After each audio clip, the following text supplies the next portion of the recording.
Hi ವೀಕ್ಷಕರೇ, ವಿಜಯ Vishwavani Kannada YouTube ಚಾನೆಲ್ಗೆ ಸ್ವಾಗತ ಸುಸ್ವಾಗತ. ಐಷಾರಾಮಿ ಜೀವನ ಎಲ್ಲರ ಕನಸು, ಆದ್ರೆ ಅಂತಹ ಜೀವನಕ್ಕೆ ತಾನೇ ಬ್ರಾಂಡ್ ಅಂಬಾಸಿಡರ್ ಎನ್ನುವಂತೆ ಬದುಕುತ್ತಿದ್ದಾನೆ ಈ ಡ್ಯಾನ್ ಬಿಲ್ಜೇರಿಯನ್. ಅವರ ಇನ್ಸ್ಟಾಗ್ರಾಮ್ ಪೋಸ್ಟ್ ಗಳನ್ನು ನೋಡಿದ ಯುವಕರಲ್ಲಿ ಇದ್ದರೆ ಇವನ ಹಾಗೆ ಇರಬೇಕು ಎಂಬ ಕ್ರೇಜ್ ಹುಟ್ಟಿರೋದು ಸುಳ್ಳಲ್ಲ.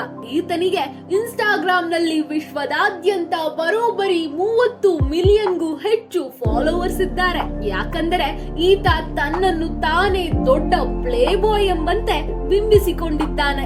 ಐಷಾರಾಮಿ ಜೀವನ, ದೊಡ್ಡ ಬಂಗಲೆ, ಸುತ್ತಲೂ 10 ಮಾದಕ ಬೆಡಗಿಯರು, ಅವಶ್ಯಕತೆಗಿಂತ ಹೆಚ್ಚಿನ ಕಾರುಗಳು, ಅದು ಸಾಲದೆ ಖಾಸಗಿ ಜೆಟ್ ಸಹ ಹೊಂದಿದ್ದಾನೆ.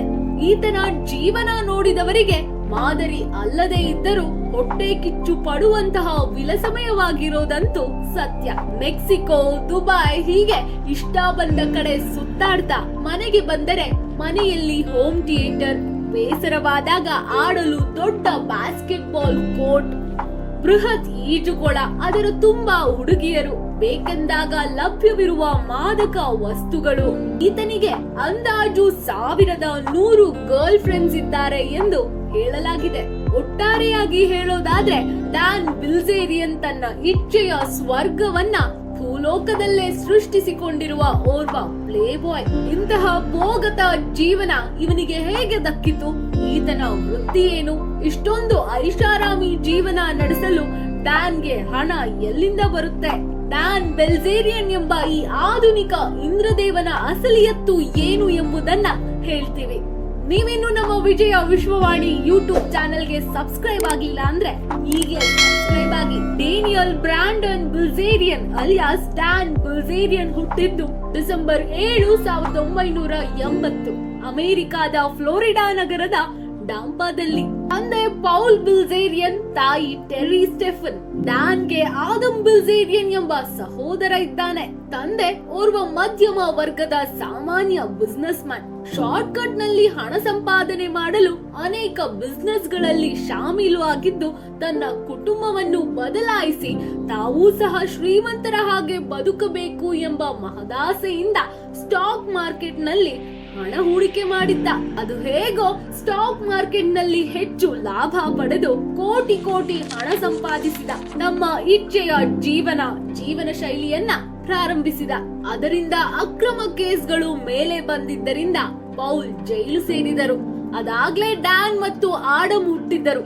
ಶ್ರೀಮಂತಿಕೆಯ ಜೀವನ ಇದ್ದರೂ ಸಹ ತಮ್ಮ ಆಟಪಾಠ ನೋಡಲು ತಮ್ಮ ತಂದೆ ಜೊತೆಗಿಲ್ಲ ಎಂಬ ಕೊರಗು ಅವರ ಬಾಲ್ಯವನ್ನ ಪೂರ್ಣಗೊಳಿಸಿತು. ಈ ಬಗ್ಗೆ ಡ್ಯಾನ್ಗೆ ಈಗಲೂ ಬೇಸರವಿದೆ. ಈ ನಡುವೆ ಪೌಲ್ ಹೆಂಡತಿ ಸಹ ಪದೇ ಪದೇ ಜೈಲಿಗೆ ಭೇಟಿ ಕೊಡುತ್ತಾ ತನ್ನ ಗಂಡನನ್ನು ಬಿಡಿಸಲು ಪ್ರಯತ್ನ ಮಾಡ್ತಾನೆ ಇದ್ದಾಳೆ. ತನ್ನ ಒಂದು ಹುಟ್ಟುಹಬ್ಬವನ್ನ ಸಹ ತಂದೆ ತಾಯಿ ಒಟ್ಟಿಗೆ ಸಂಭ್ರಮಿಸಿದ್ದು ಡ್ಯಾನ್ ನೋಡಿಯೇ ಇಲ್ಲ. ಈ ವಿಷಯದಲ್ಲಿ ಡ್ಯಾನ್ ಒಬ್ಬ ನತದೃಷ್ಟ.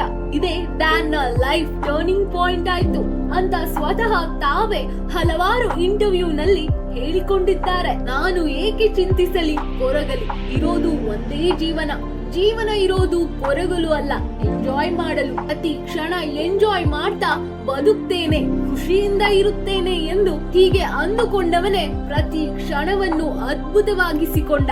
ತನ್ನ ಬುದ್ಧಿ ಮನಸ್ಸನ್ನ ಕೇಂದ್ರೀಕರಿಸಲು ತೊಡಗಿದ್ದ. ತನ್ನ ಅಪ್ಪನ ಕಲೆಕ್ಷನ್ ಗಳಲ್ಲಿ ಒಂದಾದ ಗನ್ನನ್ನು ಸಹ ಶಾಲೆಗೆ ತೆಗೆದುಕೊಂಡು ಹೋಗಿ ಮತ್ತೊಮ್ಮೆ ಸಸ್ಪೆಂಡ್ ಆಗ್ತಾನೆ. ತದನಂತರ ಆರ್ಮಿ ಸೇರಬೇಕು ಅಂತ ಡ್ಯಾನ್ ಬಯಸ್ತಾನೆ. ಅದಕ್ಕೆ ಬೇಕಿದ್ದ ಅಂಡರ್ ವಾಟರ್ ಟೆಸ್ಟ್ ಸಹ ಮುಗಿಸ್ತಾನೆ ಡ್ಯಾನ್. ಅಂತೂ ಆರ್ಮಿ ತರಬೇತಿ ಪ್ರಾರಂಭವಾಗಿತ್ತು. ಆಗ ಡ್ಯಾನ್ ನಿಯಮ ಉಲ್ಲಂಘನೆ ಮಾಡಿದ ಎಂಬ ಕಾರಣಕ್ಕೆ ಒಬ್ಬ ಉನ್ನತ ಅಧಿಕಾರಿ ಡ್ಯಾನ್ ಅವರನ್ನ ಶಿಕ್ಷೆಗೆ ಒಳಪಡಿಸಿದ. ಇದನ್ನ ಸಹಿಸದ ಡ್ಯಾನ್ ಅವರ ಮೇಲೂ ಸಹ ಕೈ ಮಾಡಲು ಮುಂದಾಗಿ ಅಲ್ಲಿಂದಲೂ ಸಸ್ಪೆಂಡ್ ಆಗ್ತಾನೆ. ಹಣದ ಅವಶ್ಯಕತೆಗೆ ಹೈರಾಣಾದ ಡ್ಯಾನ್ ಡಿಗ್ರಿ ಆದರೂ ಪೂರ್ಣಗೊಳಿಸಲು ಯೂನಿವರ್ಸಿಟಿಗೆ ಸೇರಿಕೊಂಡು ಬಿಸಿನೆಸ್ ಮತ್ತು ಕ್ರಿಮಿನಾಲಜಿಯಲ್ಲಿ ಡಿಗ್ರಿ ಪಡೆಯುವ ಸಲುವಾಗಿ ಶ್ರೀಕೊಂದ ಯೂನಿವರ್ಸಿಟಿಯಲ್ಲಿ ಕಲಿತಿದ್ದು ಮಾತ್ರ ಪೋಕರ್ ಅಂದ್ರೆ ಇಸ್ಪೀಟು ಆಟ. ಈ ಆಟ ಡ್ಯಾನ್ ನ ಜೀವನವನ್ನ ಸಂಪೂರ್ಣವಾಗಿ ಬದಲಾಯಿಸಿತು. ಡ್ಯಾನ್ ಬಳಿ ಕೇವಲ $10 ಇತ್ತು. ಅದೇ ಹಣದಿಂದ ಪೋಕರ್ ಆಟವನ್ನ ಆಡ್ತಾನೆ. ಒಂದೇ ಆಟದಲ್ಲಿ $100 ಗಳಿಸ್ತಾನೆ. ತನ್ನ ಕಾರನ್ನು ಅಡವಿಟ್ಟು ಮುಂದಿನ ಆಟ ಆಡಿದ.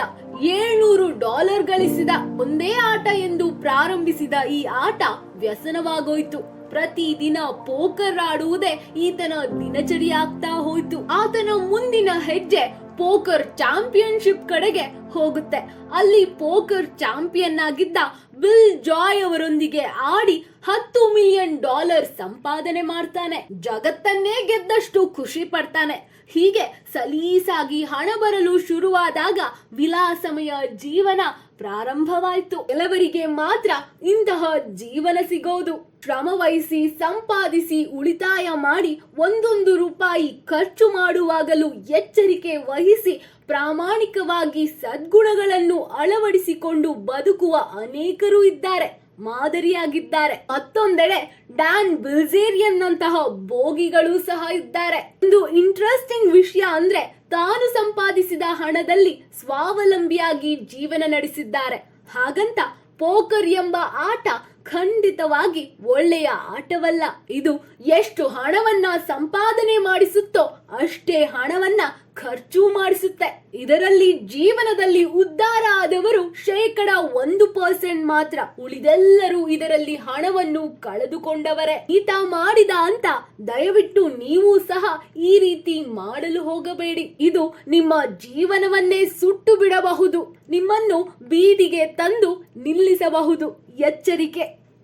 ಸರಿಯಾದ ಸಂಪಾದನೆ ಮತ್ತು ಆರೋಗ್ಯವೇ ಶ್ರೀಮಂತಿಕೆ ಅಲ್ಲವೇ? ಹಾಗಾಗಿ ಹಣ ಸಂಪಾದನೆ ಮಾಡಲು ಸರಿಯಾದ ದಾರಿಯನ್ನೇ ಆಯ್ಕೆ ಮಾಡಿಕೊಳ್ಳಿ.